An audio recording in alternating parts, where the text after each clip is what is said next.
Hi friends, hello, welcome back to our channel KHJT Andhra వంటలు. ఈరోజు వచ్చేసి స్వీట్ అండి. పప్పుల కజ్జికాయలు ఎలా చేయాలో చూద్దాం వీడియోలో. చాలా ఈజీ అండ్ సింపుల్. పిల్లలకు ఈ విధంగా చేసి పెడితే ఎంతో ఇష్టంగా తింటారు.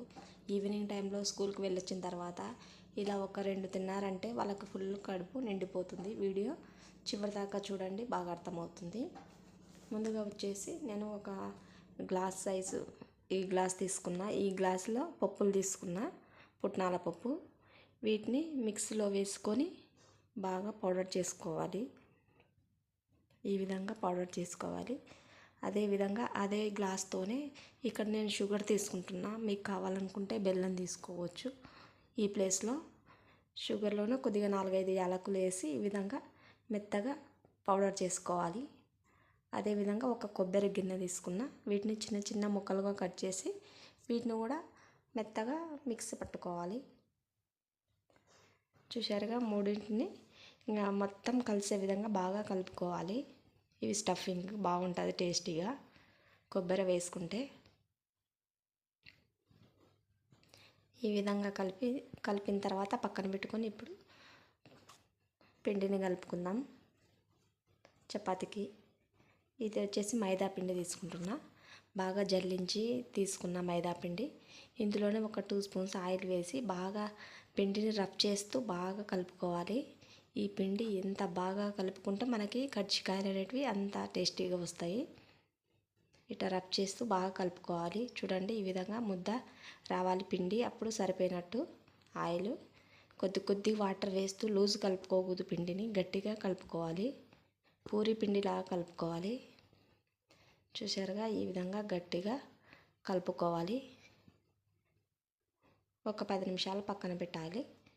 10 నిమిషాల తర్వాత చూసి మళ్ళీ ఒకసారి మొత్తాన్ని కలుపుకోవాలి.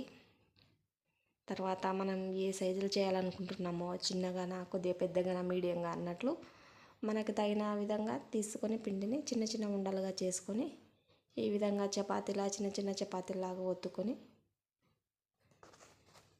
స్టఫింగ్ చేసుకోవడమే. చూడండి వీడియోలో ఎలా చేస్తున్నానో. మరీ ఎక్కువ మందం ఉండకూడదు, మరీ ఎక్కువ పతలాగా ఉండదు, మీడియం సైజులో ఉండాలి. ఇప్పుడు మధ్యలో మనం మిక్సీ పట్టుకున్నాం కదా, ఆ పౌడర్ మొత్తం తగినంత వేసుకొని మరీ ఎక్కువ నిండుగా వేసుకోకూడదు. అంచుల వెంట కొద్దిగా వాటర్ అప్లై చేసి ఈ విధంగా ప్రెస్ చేస్తే సరిపోతుంది. బాగా అత్తుకుంటుంది అండి. బాగా అత్తుకుంటే మనం డీప్ ఫ్రై చేసే టైంలో ఆయిల్లో ఖరాబ్ కాదనమాట. ఆ విధంగా చేసుకోవచ్చు. ఇది ఇంకొక టైపు. ఇది ఈ విధంగా కూడా చేతిలో పెట్టుకొని ఈ విధంగా కూడా మనం ప్రెస్ చేసుకోవచ్చు. ఏది ఈజీగా అనుకుంటే అది చేయండి. నాకు ఇలా కూడా వచ్చు. అంతే అండి. అన్నింటినీ ఈ విధంగా తయారు చేసి పెట్టుకొని ఆయిల్లో డీప్ ఫ్రై చేసుకోవడమే. నేను ముందుగానే ఆయిల్ పెట్టుకున్న. ఆయిల్ హీట్ ఎక్కింది.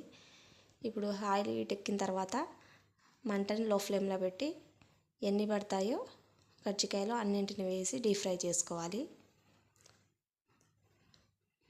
వేసిన వెంటనే కలపొద్దు. ఒక 2 నిమిషాల తర్వాత టర్న్ చేసుకుంటే బాగా కుక్ అవుతుందన్నమాట. హై ఫ్లేమ్లో వేయించకూడదు కజ్జికాయలని. తొందరగా కలర్ వచ్చేస్తాయి హై ఫ్లేమ్లో వేయించే. చూశారుగా, మంచి బ్రౌన్ కలర్, గోల్డెన్ కలర్ వచ్చేసినాయి. అంతే అండి. సింపుల్ అండ్ టేస్టీ కజ్జికాయలు రెడీ అయిపోయినాయి. ఎంతో టేస్టీ అండ్ క్రిస్పీ అండి. చాలా టేస్టీగా ఉన్నాయి. ఒకసారి తప్పక ట్రై చేయండి. వీడియో నచ్చితే లైక్ చేయండి, షేర్ చేయండి, సబ్స్క్రైబ్ చేయండి. నెక్స్ట్ వీడియోతో మళ్ళా కలుద్దాం. Bye. Thank you for watching.